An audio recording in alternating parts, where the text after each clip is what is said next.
جو بھی چینل پر نئے ہیں تو چینل کو ضرور سبسکرائب کر دے اور ویڈیو کو بھی لائک کر دے۔ تھوڑی دیر میں بس آ گئی، آج بھی بس میں بھیڑ تھی۔ اس جگہ کچھ تو نہیں تھا لیکن پھر بھی کل کے حساب سے بھیڑ تھوڑی کم تھی۔ سب لوگ بس میں چڑھنے لگے تو میں نے نازیہ کی طرف دیکھا، وہ بس کے ڈور کی طرف جاتے ہوئے مجھے ہی دیکھ رہی تھی۔ جیسے ہی وہ بس کے ڈور کے پاس پہنچی تو میں بھی اس کے پیچھے آ گیا اور اس کے پیچھے ہی بس میں چڑھ گیا۔ آج بھی کئی لوگ کھڑے تھے لیکن کل کی طرح بھیڑ نہیں تھا۔ میرے پیچھے کچھ اور لوگ چڑھے اور بس چل پڑی۔ نازیہ ٹھیک میری آگے کھڑی تھی۔ آج ہم دونوں کے بیچ چند انچ کا فاصلہ تھا۔ میں نے کچھ دیر تک ویٹ کیا اور ایک بار بس میں موجود سبھی لوگوں کا جائزہ لیا۔ جائزہ لے کر تھوڑا سا آگے سرکا تو میری باڈی کا فرنٹ پارٹ غیر معمولی طریقے سے کچھ ہونے لگا، تو گھر سے نکلتے وقت سے ہی کھڑا ہوں۔ میں نے سب پر نظر رکھتے ہوئے تھوڑا آگے کی اور سسکا تو اس نے اپنا فیس گھما کر پیچھے کی طرف ایسے دیکھا کہ کسی کو احساس نہ ہو کہ وہ میری طرف دیکھ رہی ہے۔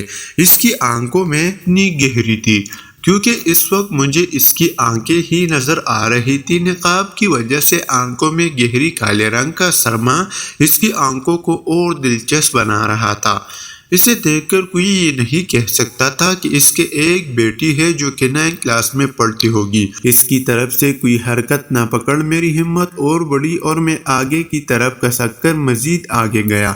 اب میں پل سخت ہو چکا تھا کیونکہ اس کے ہاتھ بیچ میں آ گئی تھی جو سارا مزہ خراب کر رہی تھی، لیکن میرے ایسے کرنے سے ان کا پورا بدن کانپ گیا۔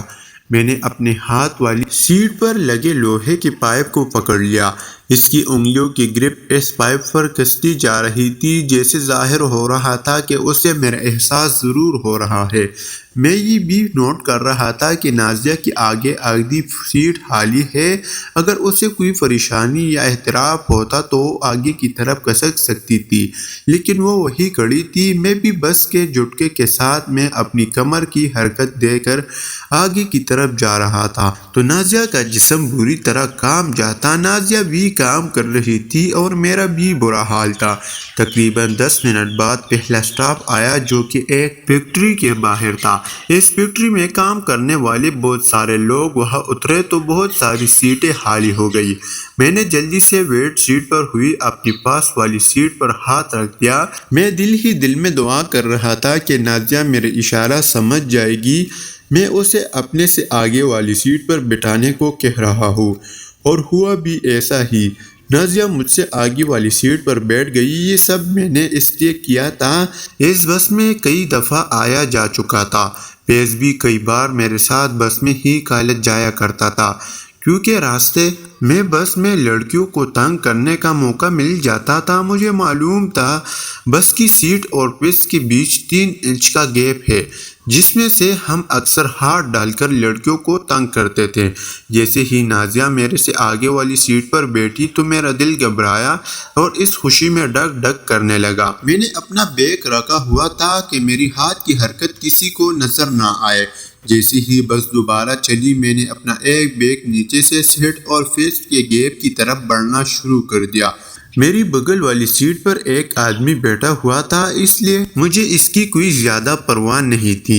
میں نے اپنے ہاتھ آگے بڑھاتے ہوئے سیٹ اور فیس کے گیپ سے آگے کی طرف پش کیا تو میری انگلیاں کسی تنہائی چیز پر جا کر ڈوب گئی۔ نازیہ نے چونکتے ہوئے پیچھے کی طرف فیس گھما کر میری طرف دیکھا تو میں تھوڑی گھبرا بھی گیا، لیکن میں نے اپنا ہاتھ پیچھے نہیں کیا۔ کچھ پل میری طرف دیکھنے کے بعد اس نے اپنا فیس آگے کی طرف جانب کر لی۔ میں نے اپنا ہاتھ کو اور آگے کی طرف بڑھایا۔ یہ سب کرنے میں مجھے تھوڑی پریشانی ہو رہی تھی۔ نازیہ اپنی آپ کو سیٹ کر رہی تھی، جس سے مجھے بھی کچھ نہیں ہو رہا تھا۔ میں نے اپنا ہاتھ واپس کھینچ لیا اور سوچنے لگا کہ میرے اگلا سیٹ کیا ہوگا۔ اچانک میرے دماغ میں کچھ آیا۔ میں نے اپنا بیگ کھولا، اس میں سے ایک کاپی نکالی اور پن بھی نکالی۔ میں نے ایک پیج پر لکھا، میرا نام وکی ہے، کیا میں آپ کا نام جان سکتا ہوں؟ مجھے پتا ہے کہ تمہیں بھی میرے ساتھ کچھ آ رہا تھا۔ مجھے پورا یقین ہے، لیکن سچ کہو تو تمہاری وجہ سے پورا کچھ نہیں آتا۔ دن میں تارے نظر آ جائیں گے۔ تو ناظرین، اس کا نیکسٹ ایپیسوڈ جو ہے اس چینل کے اوپر آپ لوگوں کو پیش کیا جائے گا۔ اس کہانی کا باقی حصہ جو ہے اس چینل کے اوپر آپ لوگوں کو پیش کیا جائے گا۔ اگر آپ لوگوں کو یہ کہانی پسند ہے تو اس چینل کو سبسکرائب ضرور کر دے اور ویڈیو کو بھی لائک کر دے، اور کمنٹس بک میں ہمیں اپنا رائے ضرور دیجیے۔ تو ملتے ہیں نیکسٹ ویڈیو میں، تب کے لیے والسلام۔